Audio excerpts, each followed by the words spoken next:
If you are a new seller on Amazon, it can be very difficult to compete against other sellers who have a lot of reviews. Here's how you can stand out and make more sales.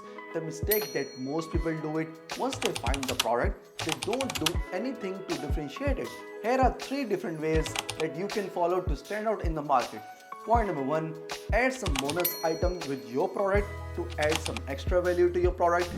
Point number 2, find the gap in the actual design, and you can do this by looking at the negative reviews of other sellers. Communicate that with your supplier to improve the quality or design of your product. Point number 3, you can add ebook or e-video to your product. For example, if you're selling some sort of cooking products, you can always include an ebook or top 10 recipes to use with your product. So you need to make sure that you do something to differentiate your product so you can stand out in the market. Otherwise, you'll be just wasting a lot of money, time and effort. And if you want to learn more Amazon tips and tricks, follow for more.